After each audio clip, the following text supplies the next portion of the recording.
के रूपावा गजबे चमक बाटे लागे जैसे धूपावा माटिए के बनल बाटे मैया जी के रूपावा गजबे चमक बाटे लागे जैसे धूपावा धरती मगन बाया कासा सखी धरती मगन बाया कासा सखी निक लागे कारी कारी आँख सखी माई के मूर्ति बाझा कासा सखी निक लागे कारी कारी आँख सखी माई के मूर्ति बाझा कासा सखी ओ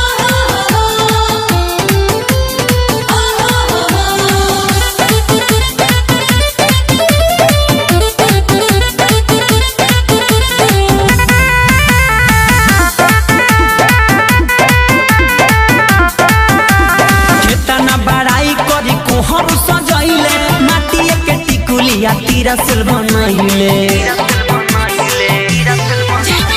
हेतना बड़ाई करी कोहर सजैले माटिए के टिकुलिया तीरा सिल बनैले मन करे रही माई के पास आई सखी मन करे रही माई के पास आई सखी निक लागे कारी कारी आँख सखी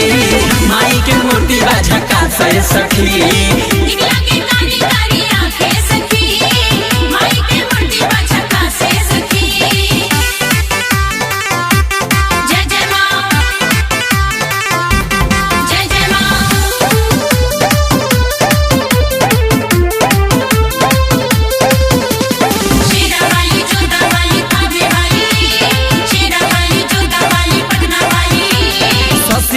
यादव जी बनौले तत्ता काल हो चम चम चमकत माई के पंडाल हो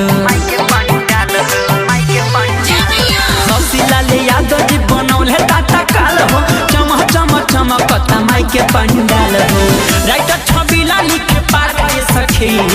राइटर छबिला लिखे पाठ सखी निक लागे कारी कारी आँख सखी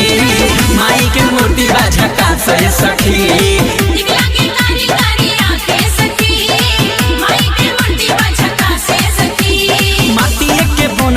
मैया जी के रूपावा गजबे चमक बाटे लागे जैसे धूपावा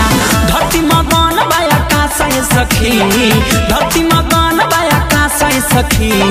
निक लागे कारी कारी आँख सखी माई के मूर्ति बाझा कास सखी।